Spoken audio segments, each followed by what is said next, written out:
Assalamualaikum warahmatullahi wabarakatuh. Guys, masih puasa kan? Masih baca Quran? Masih taraweh? Oke deh. Mudah-mudahan apapun yang kita kerjakan berbuah pahala di sisi Allah Azza wa Jalla. Guys, waktu Nabi pertama kali diangkat jadi Rasul, guys, itu ayat pertamanya adalah Iqra bismi rabbikal ladzi khalaq. Bacalah olehmu wahai Muhammad atas nama Tuhanmu yang telah menciptakan. Ayat ini keren loh guys. Kenapa keren?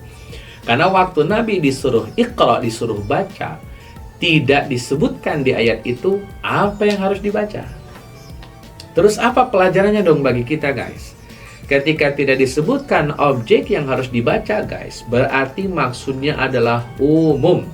Maksudnya adalah tidak terbatas. Artinya yang harus dibaca apa saja. Yang harus dibaca persoalan apa saja. Tidak harus yang kita baca adalah buku.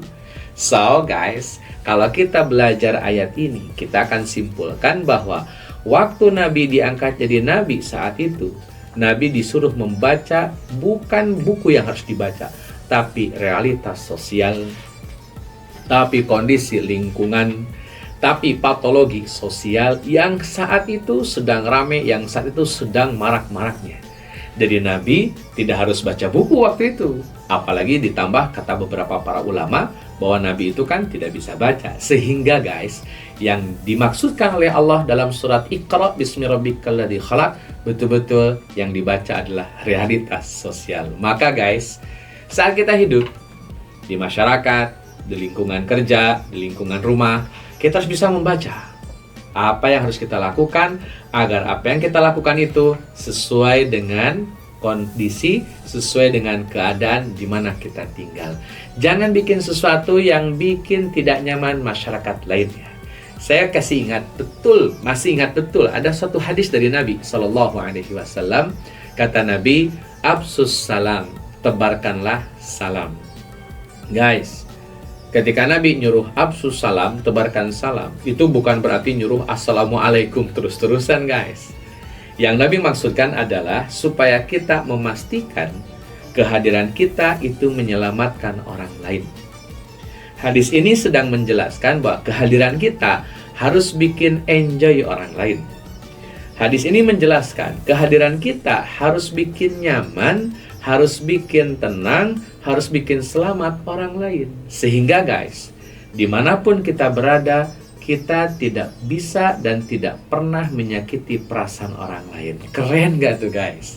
Jadi kita suruh baca realitas sosial agar tindakan kita, agar perbuatan kita tidak pernah menyakiti orang lain. Makanya Nabi Sallallahu Alaihi Wasallam memberikan kriteria tentang siapa sih orang Islam itu. Ini guys, ternyata kata Nabi, orang Islam adalah man salimal muslimuna min lisanihi wa yadihi.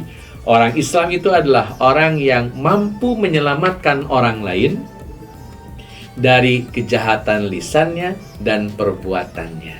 Jadi maksudnya orang lain tidak tersakiti oleh lisan kita, orang lain tidak tersakiti oleh perbuatan kita, maka saat itu kita berhak disebut sebagai seorang muslim. Guys, jadi orang Islam itu selalu menyenangkan dimanapun dan kapanpun juga.